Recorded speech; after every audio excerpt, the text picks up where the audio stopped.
Is this some kind of joke? Lieutenant David Miller's voice boomed through the mess hall. He glared at Walter Hoffman, an 82-year-old cook in a faded blue shirt and apron. Miller held a cheeseburger unimpressed. I asked you a question, old man. The sailors nearby went quiet. Walter looked up calmly. No joke, sir. This isn't a retirement home, it's the USS Kearsarge. Attention to detail matters.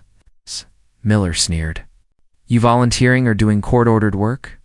Laughter died quickly. Walter's tone stayed steady. If you have a complaint, Lieutenant, take it to the XO. Miller raised his phone to record. Maybe I'll show the XO how we've got relics working the line. When his hand brushed Walter's apron, Walter flinched not in fear, but reflex. On his shoulder, a faded patch showed a Thunderbird diving into a wavehold, forgotten but significant. Chief Petty Officer Eleanor Vance stepped in.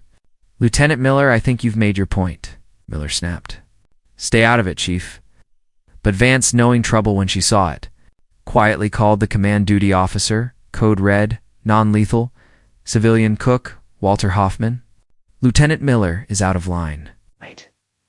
Moments later, Captain Harrison and Commander Alicia Reyes burst into the mess deck with security and the ship's master chief. Miller straightened, staking their arrival for support.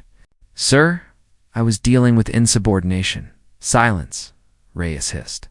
The captain walked straight to Walter and, to everyone's shock, saluted him. The XO and Master Chief followed suit. The mess froze. Harrison's voice carried through the room. Harbor Master, he said reverently. Sir, welcome aboard. Walter smiled faintly. The bacon's soft, skipper, but the ship sails true. The captain turned on Miller. Lieutenant, do you know who this man is? Sir, he's a contractor. Reyes cut him off. Not apparently. Fact, this is Captain Walter Hoffman, retired. The harbor master. He served in Vietnam, commanded critical logistics during the Cuban Missile Crisis, and saved an entire carrier group with a sextant and broken radio. That patch you mocked belongs to Task Force 72.5. The captain's voice hardened. You disrespected a legend.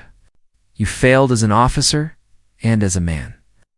Walter lifted his spatula, calm as ever. Don't be too hard on the boy, Captain. Pride comes from the work, not the stripes. Judgment matters more than orders. He looked at Miller. Never mistake age for weakness. After the confrontation, Lieutenant Miller was swiftly transferred off the Kearsarge to shore duty pending review. His arrogance had cost him dearly. The entire ship buzzed with the story of the harbor master, how an old volunteer had once kept the Navy afloat when the world nearly ended. It became mandatory reading for junior officers, a lesson in humility and respect. Walter Hoffman stayed aboard, still volunteering in the galley. He cooked, joked, and listened to young sailors' stories, never mentioning his past unless asked. He refused special treatment, preferring to eat with the crew instead of in the officers' wardroom. One cold evening, as the Atlantic wind howled outside, Walter sat alone sipping coffee. The mess hall was nearly empty when Miller entered, mug in hand. His uniform was still sharp, but his posture carried shame instead of pride. He hesitated, then approached. Mr. Hoffman, he said quietly, I never formally apologized. What I did was unforgivable. I let ego override everything the Navy stands for. You were right, I failed in judgment. I'll be taking real history courses at my next post. I want to understand what I ignored. Walter looked at him for a long moment, then stood. You don't owe me an apology, son, he said softly. You owe it to the uniform you wear. Respect isn't about who salutes first, it's about who you serve. Now that you know better, do better. That's how you make it right. Miller nodded, eyes damp. Walter extended his hand.